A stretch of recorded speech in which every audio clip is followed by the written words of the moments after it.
Hello, thank you so much for joining and for being here today. We're going to go ahead and get started with our webinar. I'm going to be very mindful of your time so that we make sure that we have went through all of this information, within the next roughly 30 to 60 minutes or so. So thank you all so much for joining us.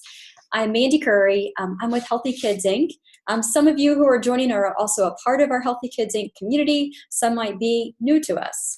So I'll go and give a little bit of background on who we are and what we do. So Healthy Kids Inc. is an online meal planning tool, and we built this technology to help families to easily tackle, that dreaded process of meal planning. And so that's one side of it. The other side, we're also the co-founders of a company called Start a Garden, which is online technology for gardening. So we actually have blended the two technologies in the last year or so. So we now show families the entire seed to table process. The technology helps families through that full process of how to meal plan, how to cook, and then also how to grow the foods that you want to serve your family. So that's a little bit about us. I wanted to share a little bit about what we're going to be covering today because, our mantra at Healthy Kids Inc., we really believe that dinner and breakfast and lunch doesn't need to be stressful. And we're also big believers about no guilt, no fear, no shaming. I mean, sometimes we get nervous about sometimes the foods that we're eating. So we're going to dismantle all of that today. And we believe that, all foods give us fuel. Some just provide more energy than others. And that's it. So some are just better fuel sources than others. So no shame, no guilt. But what we find with families is that once they know some of these tips and techniques and some of the right products to buy, that they have such confidence and they feel so empowered and knowing that they are making a big difference in our family. And that's what's important to us is this is not crazy complicated. This in many cases is just making a few simple product swaps and what a difference that will make. So in today's webinar, we're going to cover the key things that we watch out for in kids' food, some better product swaps that we can make, and then easier foods that you can make at home that you'll also feel really, really good about. So with that in mind, our very first mantra is, we really focus on what you put into your body, what goes into your kids' bodies, and we like to keep it super simple. If it's possible that we can shoot or try to strive for 5 fruits and vegetables a day, that's it. I mean, it really can be just that simple. And this is what it looks like. And so when you really look at it this way, a fruit or a vegetable at every meal or snack, that's pretty doable. That's not that hard. Now, does it happen every day? No, it doesn't happen in our family either. There are some days where our kids may only get 1 or 2 vegetables a day. But those days when we can strive for 5, and that really is our goal, and the kids are involved in it too, what a difference it makes when you focus on what you put in. Because for so long, we've always been focused on taking stuff out and that diet and taking stuff out of our diets. But this is a different strategy, and it really just focuses on what we put in. So that's mantra number 1. So if you can focus on just simply what we put in and trying to weave in as many fruits and vegetables, if you can get 5 in a day, that is fantastic. If it's mostly or at least 3 maybe vegetables and 2 fruits, that is even better. The average child today is getting about 1 to 2 fruits and vegetables a day as a baseline. So anytime we can go above that and 5 being the goal that we're really striving for, that's huge. So everything else that we're going to talk about today is the other stuff that we eat. And so in that case, it's just simply a matter of making different choices because we want to make sure that your back to school breakfast and lunches are super easy. They're not complex. You don't have to do a lot of meal prep and meal planning and getting up at the crack of dawn to make sure that all the lunches are ready. Let's just work on a few product changes and what a difference that will make. So as we kick this off, I'd love to talk about, really just how important it is about these product changes because sometimes the manufacturers make this a little hard for us. And this is a great illustration of that. You look back on like your classic bag of Lay's potato chips. And, we have been taught to believe that, well, this isn't the right type of product that we should buy. We should be buying the baked Lay's because they have fewer calories and fewer fat. But when you look at the ingredients on the regular bag of Lay's, it's potatoes, vegetable oil, which is not a wonderful addition, but it is what it is, and salt. So there's 3 ingredients.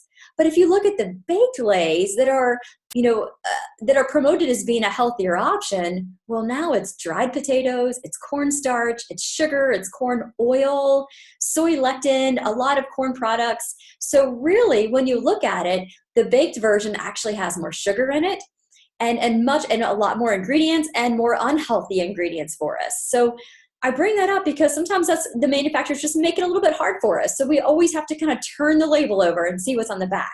And so we'll be talking about what that looks like over the course of these.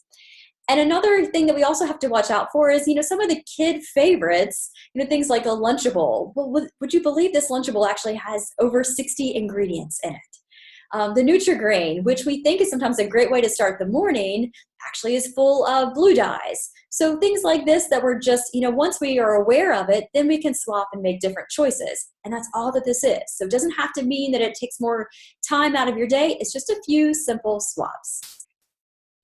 So first we're going to kick it off and we're going to talk a little bit about breakfast foods. And we'll talk about what we look for and then some different changes that can be made to the day. So the very first one is, an example of a breakfast item might be Greek non-fat yogurt. And this one is actually strawberry flavored. So it looks great, but when you, and it obviously is a great option, but when you look on the back, you also would notice that there's a lot of there's added sugar to it and a few extra things too. So if you can see actually right above where we have the box, it has actually 16 grams of sugar in it. So let me show as a comparison, if we were to buy just the plain Greek non-fat yogurt, you'll see that it just simply has, the organic non-fat milk, and then it only has 5 grams of sugar above that. So that's what we're talking about, and simply just making small little changes, because while this is super easy to have this strawberry yogurt, you could still create the very same thing if you flavor it up yourself. And then you know that you have healthier ingredients. And maybe you're using a honey to flavor it up instead of using, instead of the added sugar brand, which obviously honey is still sugar. But if you're buying local honey, it's a much better option. So here's an example for your morning start. This is actually a video that we have created recently. It's a yogurt to go. And so what you can do is you can find these little to-go containers, and you can build your own yogurt to go where you can just grab them before you head out the door. Kids can eat them on the way to school. Here in this video, we're actually making the granola. You can do that if you want, which is really, really simple, only requires a couple of ingredients. Or you can buy your own homemade granola and then start to build your yogurt parfait from that. But this is a really simple one. So in this case, we're just using plain yogurt, no flavoring to it. You can use Greek yogurt if your kids don't have any problems with the thickness of a Greek yogurt, which would ultimately be better, of course, or at least just a plain yogurt, and then start to layer it up. Layer it up with your granola, add some flax if you want, then add a little bit of berries to that. And that's all that we're going to do. We can just simply put the lid on it, put a spoon through the lid if you'd like, and then that's it. Put them in the refrigerator, grab and go the next day, and it really is that simple. So this is just a very, very simple idea of something that you could do in the morning that would make it really, really simple. So another thing that we look at too, and this always comes up, is, well, what about cereals, and what's the right cereal? Because we all get in those really rushed mornings where we just want to do a cereal. And so what happens sometimes, though, is that, again, for many years, we were led to believe that, the low-fat diet is how we should eat, so that we should eat skim milk, or we should drink skim milk, and we should eat these low-fat cereals. And so what happens, though, with our kids is because they are drinking low-fat milk and eating cereal that has potentially some added sugar in it, our kids are hungry within, probably 30 to 60 minutes after they're done with breakfast. So that means they're going to be hungry during the day, and they're going to be waiting for that snack time or until they can eat something else quickly. Fruity Pebbles is one of those. I actually grew up eating Fruity Pebbles, and that was my favorite cereal growing up. And I didn't know any different. I didn't know to turn it over and to look at the ingredients. But when you look at the ingredients, you're going to see, though, sugar is the #2 ingredient. And then it also has all of these dyes in it too. Of course, the blue and the yellow dyes. So this is actually, this is a type of cereal that would create more harm than good. And then Kellogg's is another, Kellogg's Raisin Bran, which we always, thought was one of those great cereals to start with as well. But it too, has sugar in it and brown sugar syrup. And so you can see up on top, if you look on top of the label, it actually has 18 grams of sugar.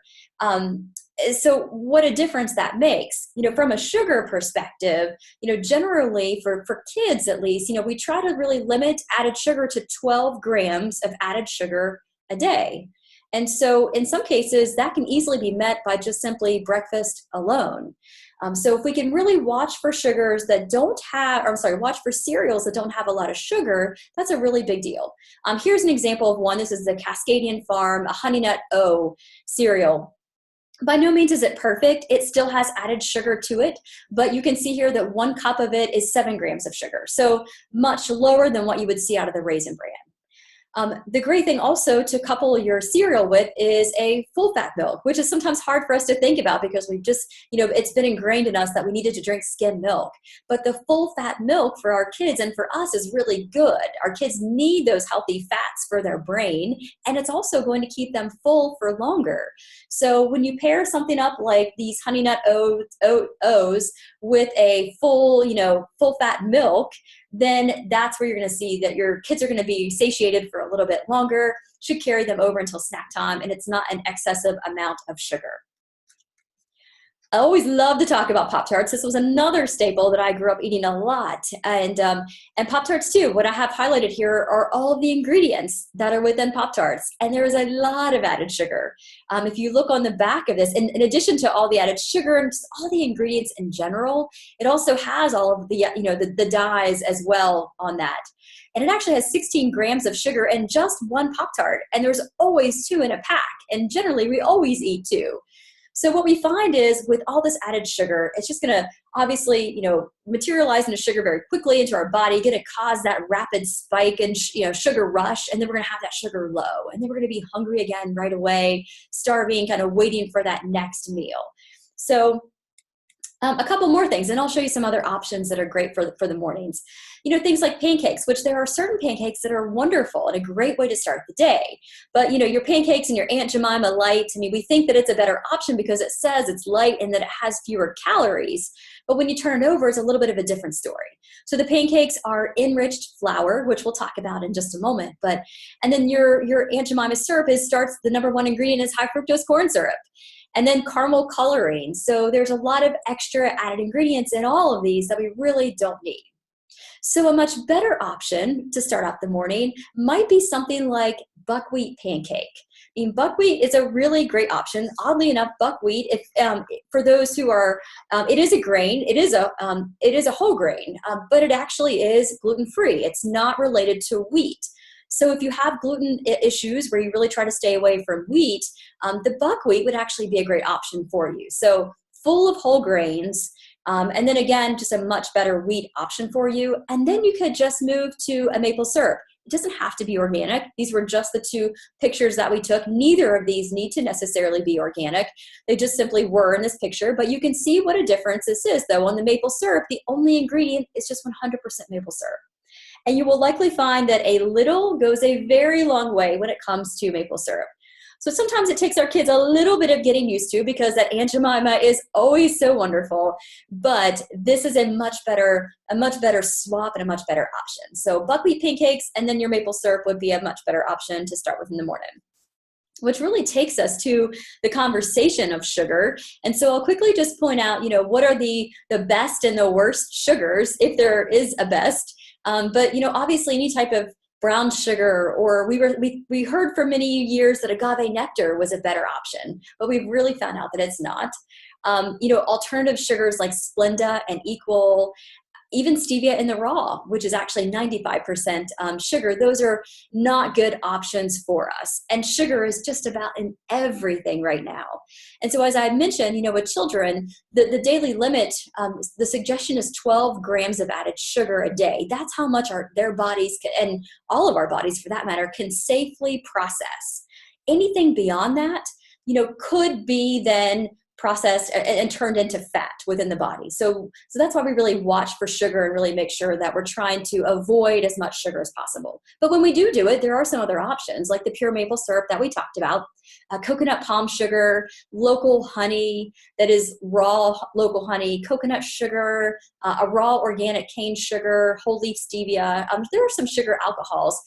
That's always a much different thing to work with. When you're using sugar alcohols, it kind of changes the taste and it's a little bit, especially when baking, so it's a little bit harder to get used to, but there's certainly some things that can be used sparingly.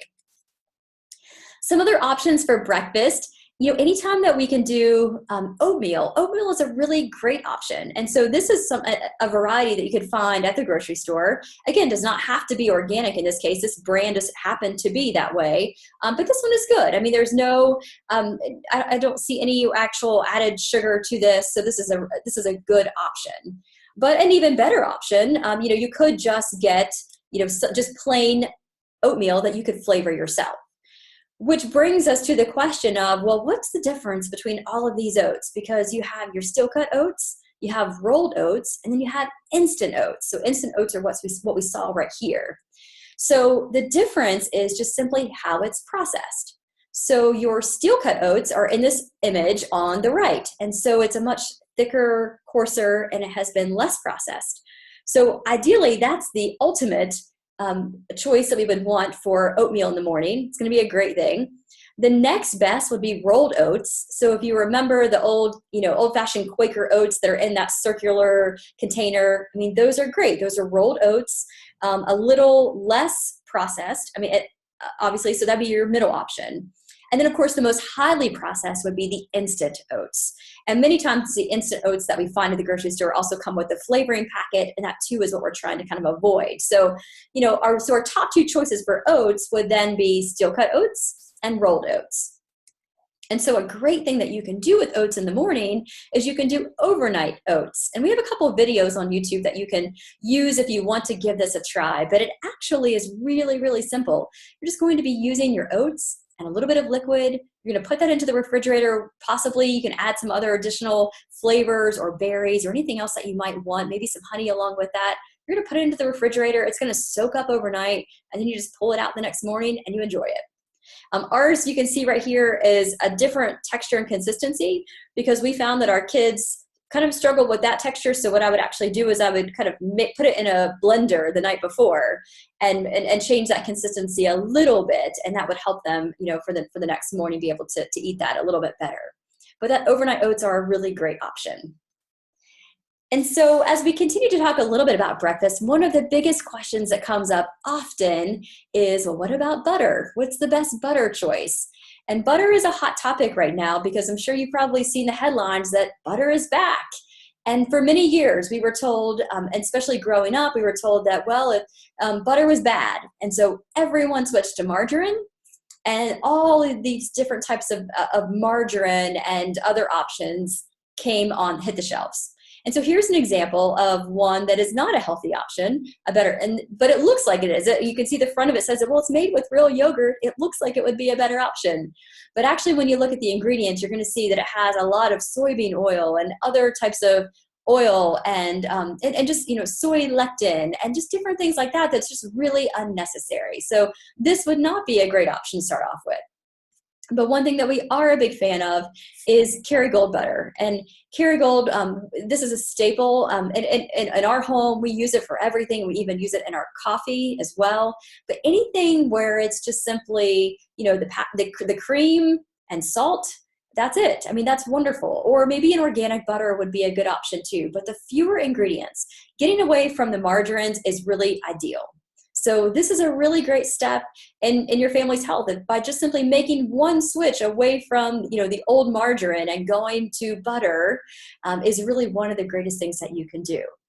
So as we talk about, what can breakfast look like? Well, breakfast could be those buckwheat pancakes with Kerrygold butter and maple syrup. And that's a better option. So, other things that you can do, obviously, those healthier cereals with your full fat milk. Another great option and a really simple way to start out your morning is just with a smoothie. And these are things that you can actually portion these out in advance. We have some folks in our community who like to portion out their smoothies into Ziploc bags. They put it all in the freezer and they just pull them out as they need them. But a smoothie is a great option. And with a smoothie, you can't go wrong. Any combination works for a smoothie. And so generally, what we will do is we'll start with a liquid bottom. So maybe you're using your milk or maybe yogurt or maybe kefir, anything of a plain unflavored substance, liquid. You're going to fill your bottom of your blender with that. Then spinach is another great addition. You're not even going to taste the spinach. It will make your smoothie green, but you won't taste it. And then you can add anything else that you want. Our smoothies in the mornings sometimes start with plain kefir, and kefir is a probiotic drink. And so that would be a good way to start off the day. So it's kefir on the bottom, spinach then, a good cupful or so of spinach. Don't even taste it, but you're getting the nutrients. Then a banana, we add a little bit of peanut butter to it, maybe add a little bit of the flaxseed that you see here. And truly, that's it. Super nice and smooth. You could also add some frozen berries or fresh berries. You could even add half of an avocado if you wanted.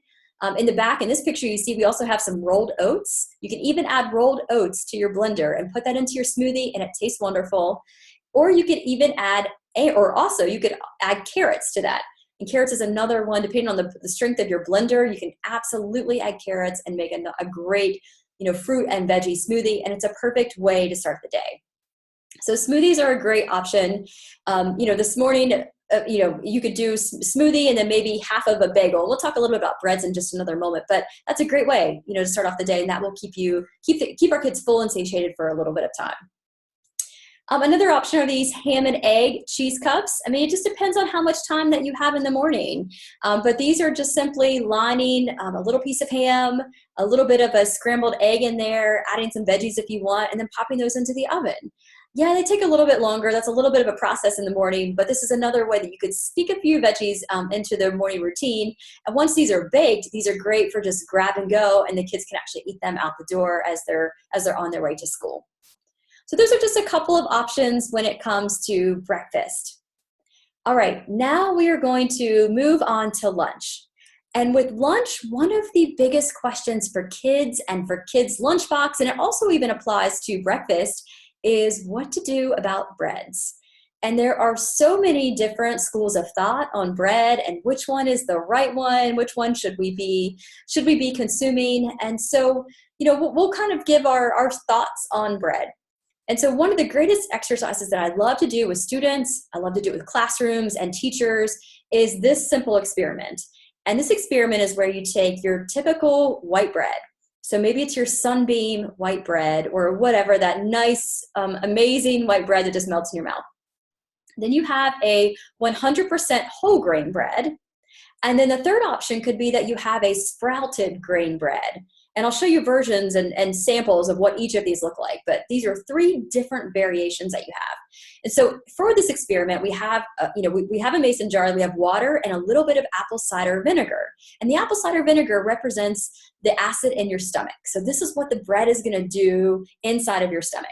So you put the bread, you could even do this at home with your own family, just as a point of reference to show them what happens.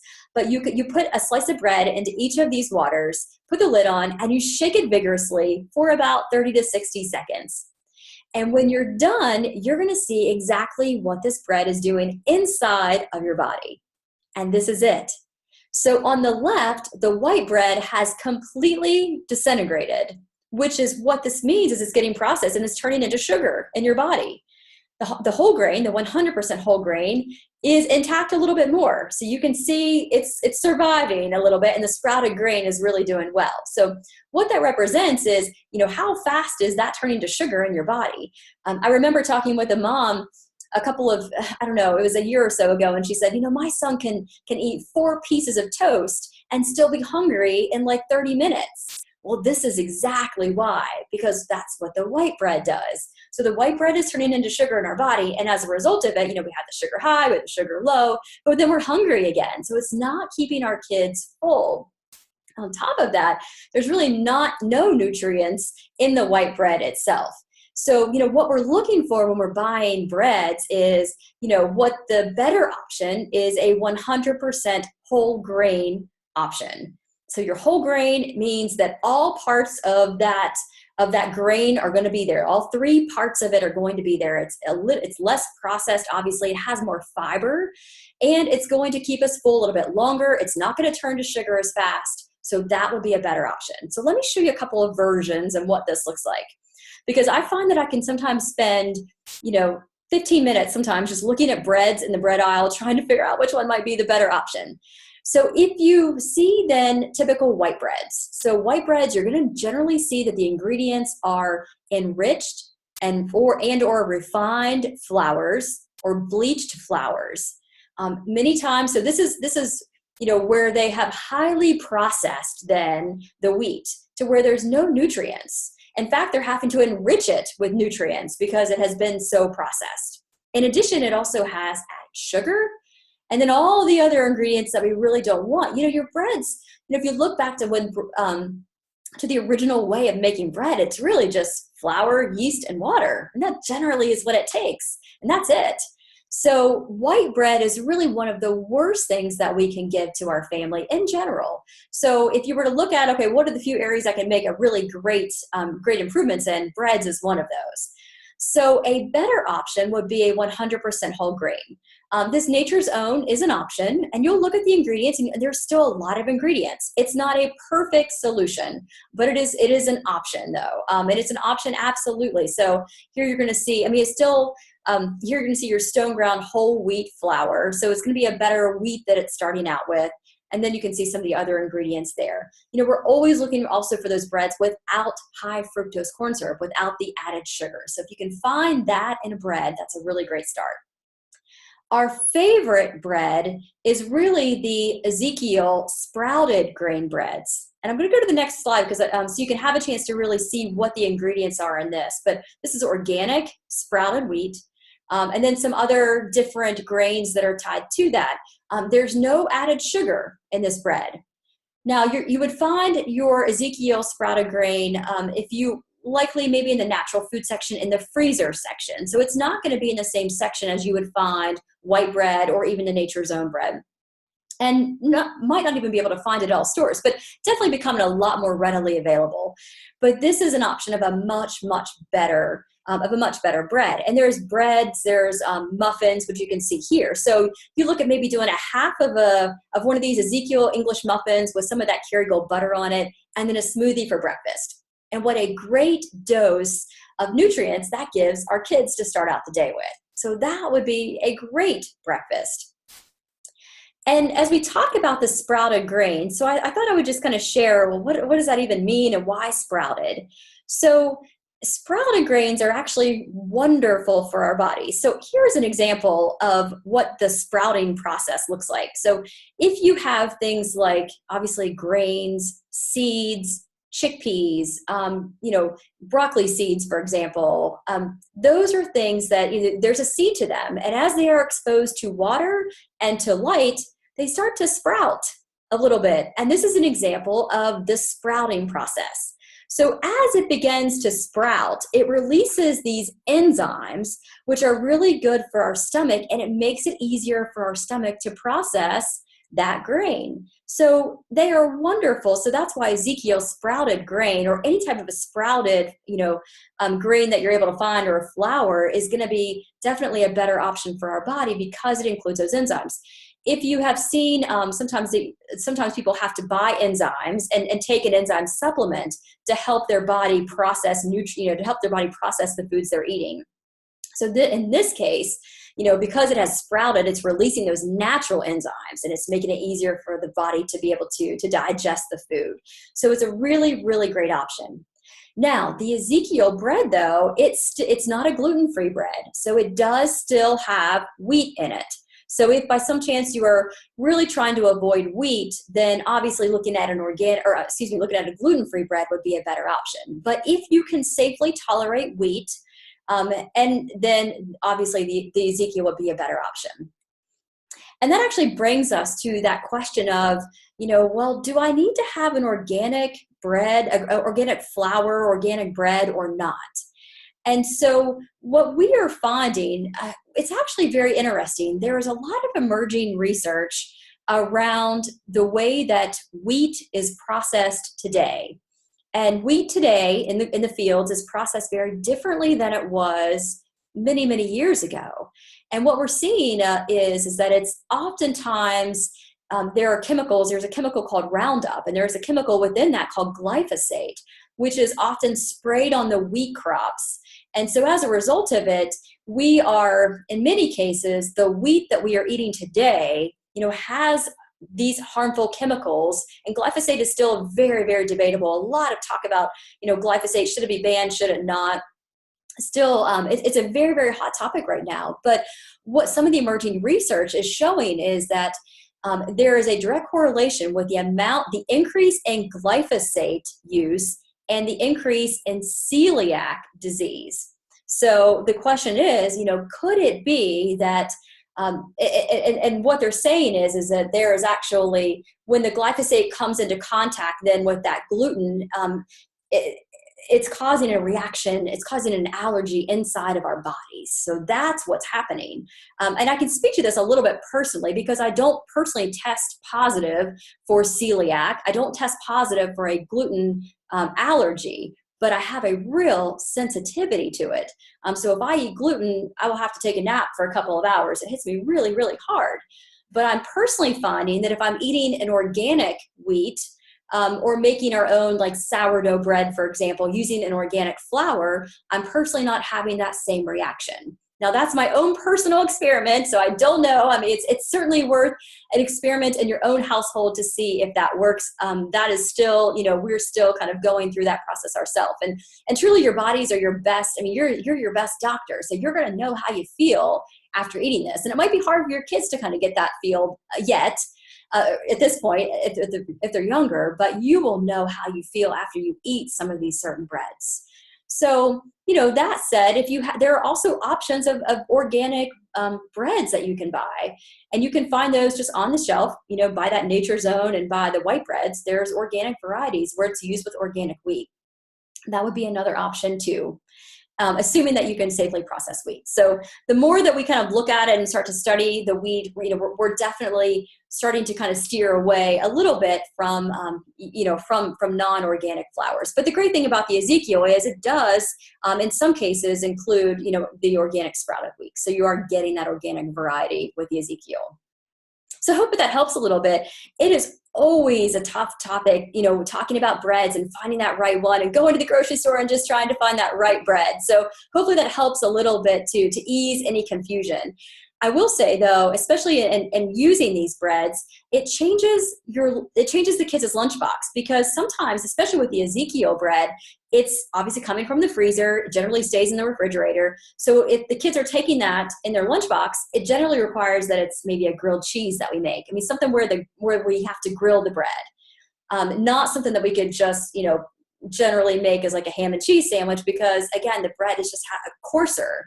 And it's not, not as like soft and chewy as the white bread, of course. So it changes the way that we have to maneuver the lunch boxes, but obviously it would be the better option.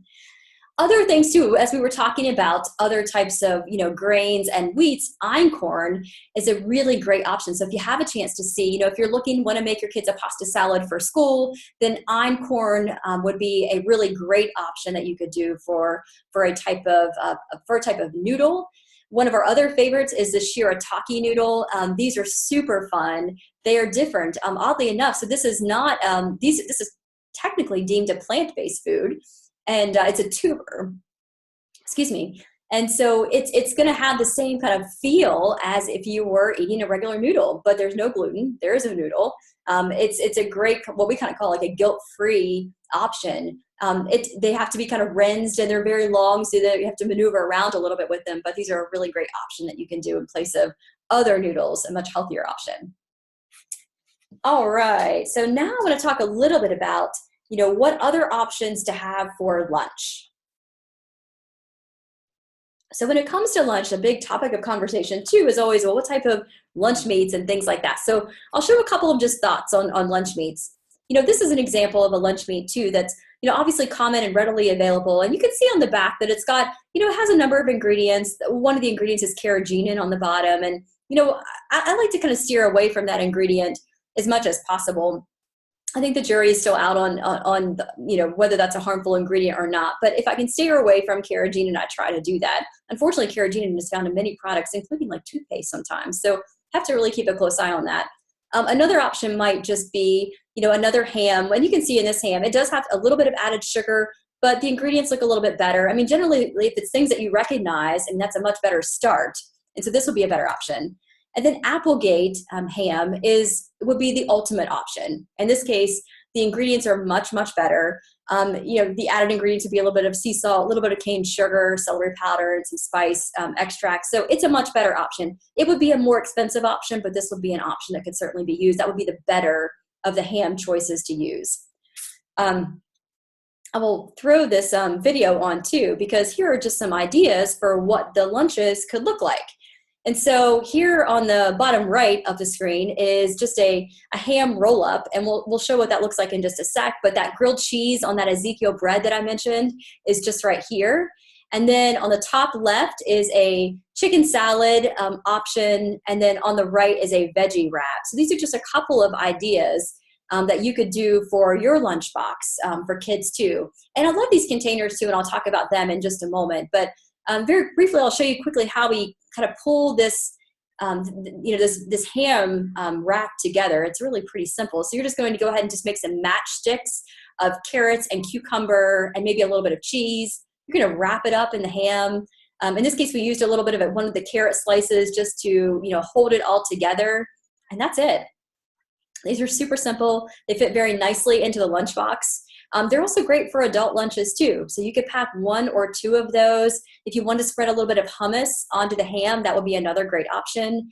Add your veggies. We have a couple of these little almond crisp little chips here, and then you've got a really nice lunch. You've got some great, some great fruits, some great vegetables, just some great, it's just a really, really simple lunch. I'll talk a little bit about hot dogs too, because that comes up a lot. I mean, it's so nice sometimes just to be able to send, kids with a little hot dog or something like that. And so in that case, it's again, just about making some different choices. So you can see what the ingredients look like in this type of just your basic hot dog. We would, recommend that something a little bit different. This might be the uncured beef hot dogs, where it's just beef and water. And then it does have a little bit of added sugar, just a little, there isn't much. But then you can see the other ingredients look okay in this option. So while we don't do hot dogs a whole lot, but this will be a much better option than what you saw for the first one. We love these Sistema. There are so many different options that are out there for lunch boxes, but we do happen to love the Sistema products. We've been using them for many, many years, and they have held up so well. They've held up great in the dishwasher. Yes, they are plastic, and some, have an aversion to plastic. So there are certainly other options if you do have an aversion to plastic. But these are BPA free. They hold up great in the dishwasher. They're super tough, and they come in so many colors that the kids seem to like them. There's great ones for boys and girls. But this is a fun one because this is a salad to go. And so you could actually, and you don't even have to do a salad. You could just do a sandwich on the bottom and then have your veggies up on top, and then a little, container for maybe a dressing. So this would be a really easy one. This is a yogurt to go container. So there's yogurt on the bottom. There's a little separate little holder, which you can see with your berries and yogurt and maybe granola go up on top. And then when you're ready, just mix it all together. Just really, really simple. Another option are these Sistema lunchbox holders, and these are multiple compartments, and which you saw in the video just a moment ago. But it's 3 different compartments, one for a sandwich, and then the other for your fruit and vegetables. And it's very collapsible, all self-containing, and just great to just use for your lunch. So here's a picture of what all that looks like. And again, anything for your sandwich, and then loading it up with the types of fruits and vegetables that the kids might like. Super, super simple. So these are easy containers that can be used. These are one of our favorite lunches too. So if you're looking for very simple ideas that you can send the kids to school with, we love these veggie burrito wraps, and we feature these on our website.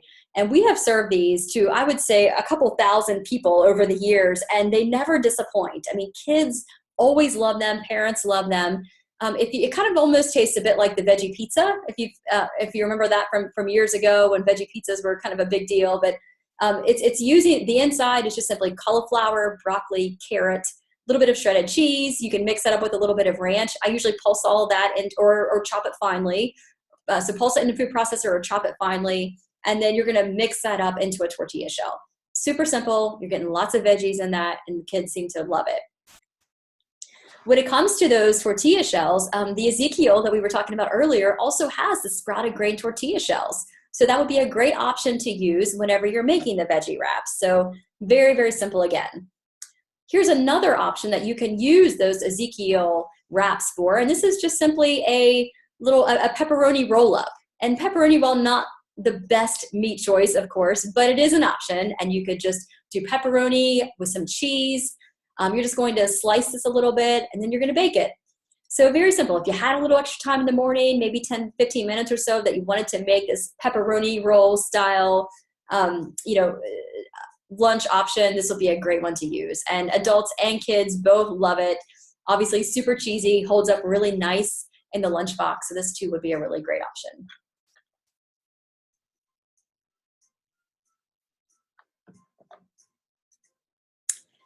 On top of that, and you can see how that Sistema rolls follows through. And then for adults too, there are some great salad in a jar options for adults. So I make sure and throw that in. And we also have some teens who also like taking salad in a jar. And that's becoming a lot more popular. We work with some schools too, where we're starting to see the teens who are wanting those salad to go options. They want to be able to do that. So this is a really easy salad to go option for adults or teens, where it's just simply chickpeas, a bunch of veggies. You put your dressing on the bottom. And this dressing is just simply a little bit of extra virgin olive oil, salt, pepper, and fresh garlic. And that's it. And so you're gonna let that all those flavors absorb and then mix all it up. And that's truly everything that you need for your lunch. Super easy. And then also a Mandarin chicken quinoa salad is another option. And this one actually can work with kids and does work well because it has the fruits in it. The grapes and the mandarin oranges make it pretty sweet for the kids. So this is actually one that works well in the lunch boxes, and it also is really great for adults too. So what we oftentimes find, and I'll see if I can turn this up so I don't know if we can hear this. 3 for 3. All right, here we go. We love to feature this because sometimes lunches are just not always a hit. And so we joke about this. This was, we keep a YouTube channel as well. And so every year we would do kind of back to school lunches, and we would do it on camera, and it was completely live and unedited. And this is what we would test a couple of different new lunchbox ideas. And so, this was one that just didn't go well. So I'll play that for just a moment. 3 for 3. Everybody agree? 3 for 3. All right, here we go. Final one. The new one. Let's see how we do. We have never done chicken salad before. We're going to do it on this cracker. Oh, no. Oh, yes. All right, here's what we do. Everybody takes one cracker, eat it at the same time. Everybody tries. Well, we do eat it at the same time. Yeah, what's not to love about that? Oh, an apple. Don't forget apple. Hold on, let me try. I'm trying to make it. Same time. This is one of our local. You ready? And go.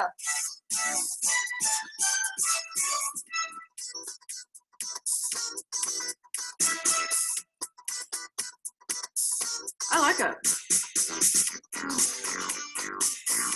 You like it? Can you get it down? Oh, God. If you can't spell it, you have to spit it out. Oh, geez. Really? Oh. Oh, yeah. So that is a sample of what happens sometimes. And, it's always just trial and error. And sometimes the kids like us. I mean, how you would think that chicken salad would be so great. And I was so proud it was local chicken that we had used for this chicken salad. We thought it was just the perfect scenario and the kids would love it. And it was terrible. They hated it. They didn't like it one bit. So you know what? Lunches are absolutely just trial and error. And sometimes we have to, sometimes we use the weekend is a great time to kind of experiment with something new and let them try and see if they like it. But those are good so that they don't have any surprises during the weekday. But definitely just be easy with yourself. Don't set your expectations too high with the kids. And, sometimes they might like it for a week and then they decide that, they just don't like it anymore and they stop eating it. So it seems like with kids often of all ages that it's a constant experiment and trying new things with them. So sometimes it works, sometimes it doesn't. All right, so now I'm going to move on to snacks, and I'll talk very briefly about some different snack options and what's a good option to buy. So here's an example where we're comparing the Annie's cheddar squares with the Cheez-It squares, and I would say if there were an option and if price were not too much of an issue, I think I would definitely go with the Annie's cheddar squares on here. You know, here at least you have the organic wheat flour, which we talked about a little bit earlier. So it's going to be a little bit of a better option. Here you're going to have on the Cheez-It side, you know, just that enriched flour, which isn't going to be it's not a good flour that we really want to use. So if we can do using the organic wheat flour, that would certainly be an option if the budget allows. More about granola bar, you know, granola bars too. Always what we have to watch with those is just the added sugar that are a part of those. So this one does have added sugar, and you can see, you know, if you eat both the bars in there, it looks like it's about 9 grams of added sugar. So as long as, you know, that might be the only, you know, sugar-filled snack of the day, and everything else is doesn't have any added sugar, then that's just fine. That's not a bad option. Nature Valley, this is another one that actually doesn't look too bad. It has, again, a little bit of added sugar, but there's not a whole lot of ingredients. It's all ingredients that we can, you know, kind of look at and kind of safely identify with. So not too terribly bad. Popcorn is another option too. And, you know, this is something that you can easily just make on your own. So this is popcorn that you would buy, and you can see here that it's going to have a lot of extra added things like palm oil and natural flavors and the TBHQ and other things like that that are added to it. So what you could do instead is just to buy your own regular popcorn and then just flavor it up yourself, like on the stovetop. And, you know, it's putting it in a little bit of your oil. Maybe it's coconut oil or extra virgin olive oil. So you're going to cook your popcorn kernels in that, and then you can flavor it up naturally any way that you want. But that would be a much better option than buying the other, you know, the microwave popcorn. I bring this up because very soon it'll be pumpkin time. So, you know, pumpkin seeds are another great option to roast those for snacks. Any type of nut containers. These are one of our, if you notice that container, these are the 1/4 cup containers, and you can find these at grocery store or your Sam's or Costco or places like that. And generally they come in their own you know, a large sleeve of those containers, and then you can also buy the little lids that go on top of them, the plastic lids. And these are fantastic to use for if you have dressing for salads to go, or if you want to put nut snacks in them, or to put, you know, any type of, you know, small raisins in them, or whatever they might be. But these are just really, really great to have on hand. We find that we use many of these every single day, and they're just great for lunch packing and for breakfast too. Here's another thing that you can do for snacks. Again, using those same containers, but you could put any type of dressing on the bottom. It could be hummus or it could be ranch dressing. And then you could just, you know, cut up veggies and place your veggies in those little containers. And then you can just leave them in the fridge. And that way, whenever the kids get home from school, they could just pull out the little veggie cups. Everything's ready for them, and they can just simply eat and enjoy. We've tested these with kids all the way from preschoolers who are like 3 years old all the way up to adults, and these little containers always do really well. And it's always fun with the hummus as well, which would be another option instead of in lieu of ranch dressing. Here are just little peanut butter balls. This is peanut butter and oats and raisins. We also feature these on the website too, but these are really simple. These are things you could add to the lunchbox. And again, you're using your own ingredients. So you have a chance to control the ingredients and the quality of the ingredients. And yeah, it is a little bit of a sweet little treat for the kids during lunch too. So they feel like they're getting something that's a little cool and kind of, you know, sweet treat cookie-like, which is always fun for the kids.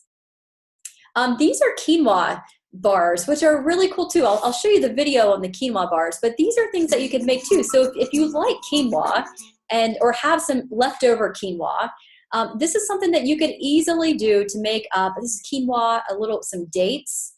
We're also going to add, you know, a little bit of some extra things, so some honey to that, a little bit of vanilla. We added some hemp seeds to this. Not necessary to do the hemp seeds, but it just adds a little bit of extra nutrients to it. A little bit of coconut oil, and then we're just going to process that. We'll finish it off, and we'll add some of our oats to it, some rolled oats. And really, that's all that it's going to take to finish off this. Peanut butter would be optional. There's certainly many other types of butters that you could use in lieu of peanut butter if needed. But then once you have it, just simply roll it out, create your own little bars, and these would be great to put in a little bit of wax paper within your lunchbox. Good to go. These are also great for after school snacks, but it's a great way to add quinoa to their day, because they may not necessarily want to take something with quinoa in it otherwise, but in this case, they're probably not even going to taste it or even know, because it's all going to be processed within that food processor. So it really makes this a very, very easy recipe for the kids. And then, of course, another easy one are just simple apple sandwiches. And these are great things too that go in the kids' lunch boxes. And sometimes you can even put like a rubber band around the apples to keep that all in place. But it's a little bit of peanut butter and then added granola on top of that. Again, you can make your own granola or you can buy granola. I find that peanut butter is one of those things that, oddly enough, there's a Smucker's brand of peanut butter that just has peanuts and salt. There's a regular version, there's an organic version. We generally even just buy the non-organic, but either one, it's great, it's low cost, and it doesn't have the added sugar to it. It doesn't have the other ingredients, and it tastes wonderful. And so you could do something like that, which is super inexpensive, and you could do that for an apple sandwich for after school. And then finally, I will just close it off talking a little bit about drinks. And so when it comes to drinks for our kids and for our lunch boxes, obviously, the best thing that we can do is just to provide them with water. And kids love, of course, to take juice boxes. They love chocolate milk, but the more water that we can give them, the better.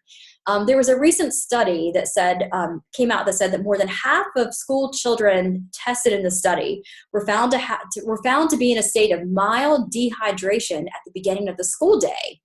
And what they also tested from this is that because they were slightly dehydrated, it impaired their cognitive performance. And then once they were hydrated again with water, they were tested again, and they were able to see that their cognitive performance improved.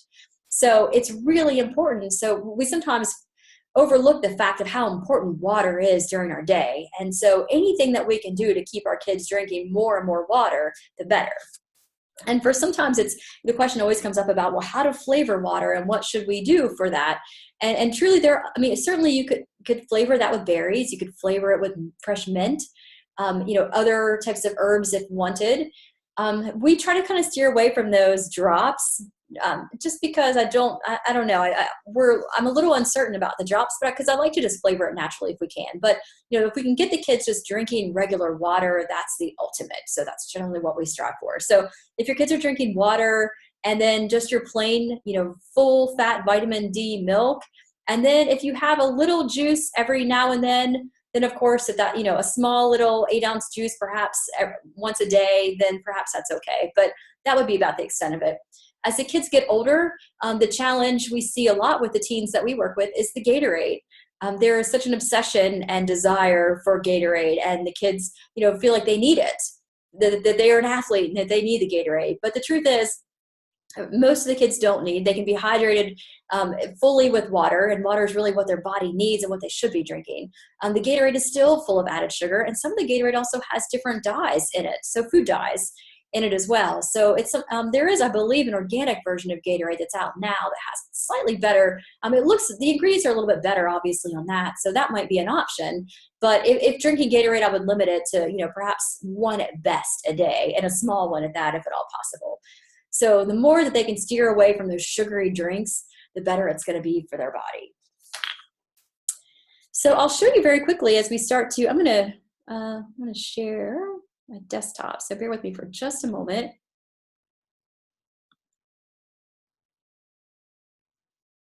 Let's see.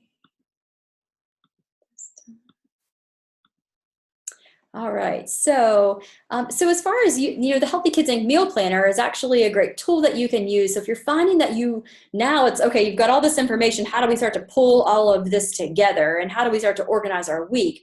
Well, this is where you can use the meal planner to help you in that way. So this is the dashboard of our meal planning tool. And there's a lot on here because we've been using it for a while, but the beauty is that you can actually create your own week of meals.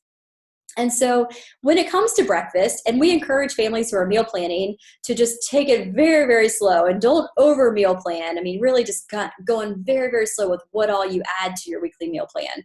But if you wanted to, you could, do a yogurt to go. Maybe you want to do yogurt to go this week and you want to do the overnight peach oatmeal.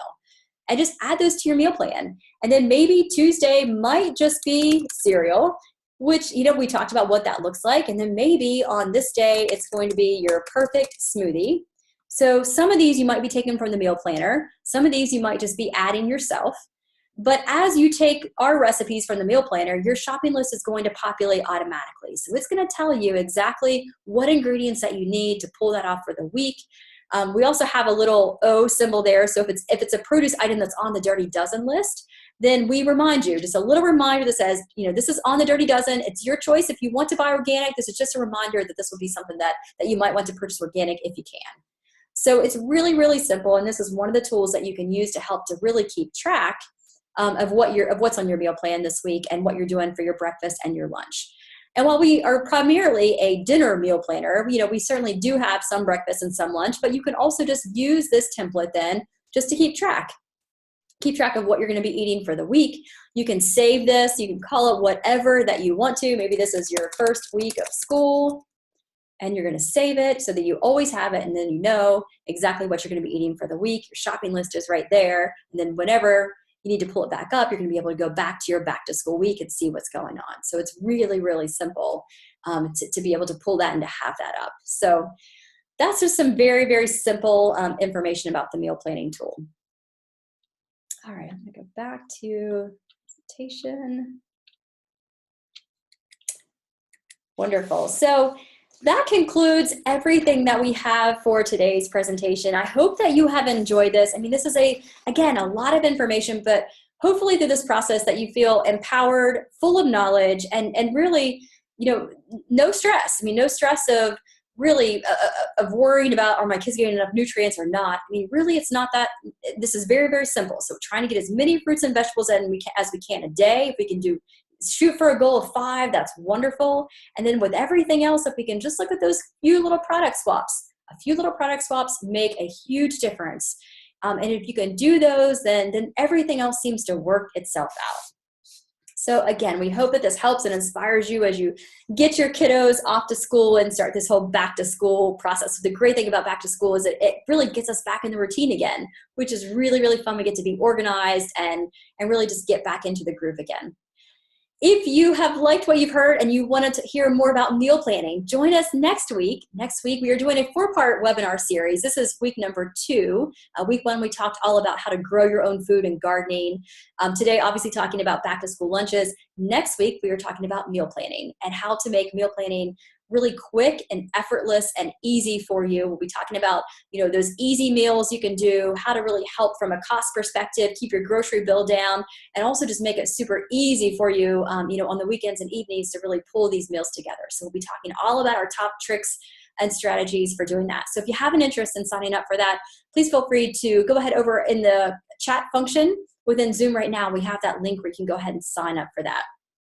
And if you are not a member of Healthy Kids Inc. and you like what you see, please check us out. We have a crazy back to school special right now going on for a full year of the meal planning tool. So take advantage of that while it is out there. We're going to keep that special out there for a couple more weeks as we continue this webinar series. But we would love to have you in our community, and we can't wait for the next couple of webinars to be able to share even more information with you. So thank you all so much again for joining us. I hope you have a great day. If you ever have any questions, please reach out to us anytime. And best of luck with your back to school breakfast and lunch. We'll talk to you again real soon. Take care.